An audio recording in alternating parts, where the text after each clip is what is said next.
ہر طوفان آپ کی زندگی کو تباہ کرنے کے لیے نہیں آتا۔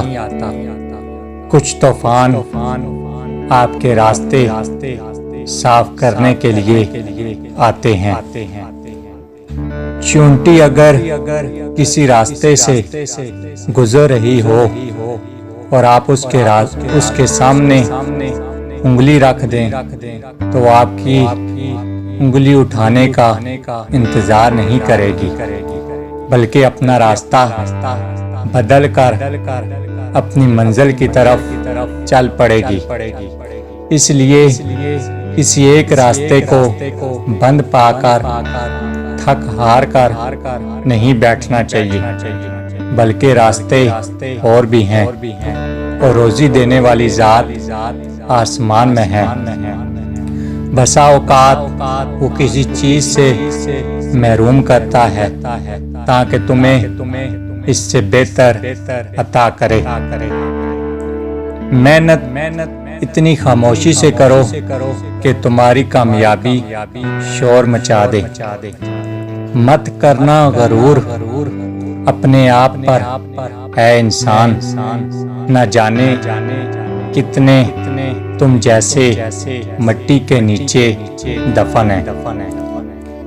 کسی انسان کو دکھ دینا اتنا آسان ہے جتنا سمندر میں پتھر پھینکنا، مگر کوئی یہ نہیں جانتا کہ وہ پتھر کتنی گہرائی میں گیا ہے۔ اپنی ذات کو سمندر کی طرح بناؤ جو اپنے اندر بہت کچھ لینے کے باوجود بھی اوپر سے بالکل پرسکون ہوتا ہے۔ غم کو بھی ویسے ہی قبول کرو جس طرح خوشی کو کرتے ہو۔ دونوں ایک ہی مصنف کے لکھے ہوئے ہیں۔ جو آپ کے ساتھ کسی کی برائی کرتا ہے وہ کسی کے ساتھ بھی ضرور آپ کی برائی کرتا ہوگا۔ نصیحت وہ سچ ہے جسے کوئی غور سے نہیں سنتا، اور تعریف وہ جھوٹ ہے جسے ہر کوئی سننا چاہتا ہے۔ اگر راستہ خوبصورت ہے تو معلوم کرو کہ کس منزل کو جاتا ہے، لیکن اگر منزل خوبصورت ہے تو راستے کی پرواہ نہ کرو۔ اگر آپ دنیا میں کامیاب ہونا چاہتے ہیں تو پہلے ناکامی کا استقبال کرنے کا حوصلہ پیدا کریں۔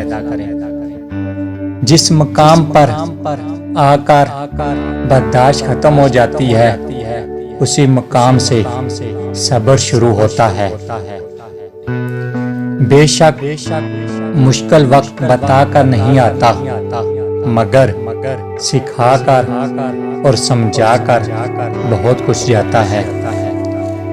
انسان تبھی اللہ کی طرف رجوع کرتا ہے جب وہ دنیا میں اپنا ہر ہنر آزما لیتا ہے اور پھر بھی اسے چین اور اطمینان نصیب نہیں ہوتا۔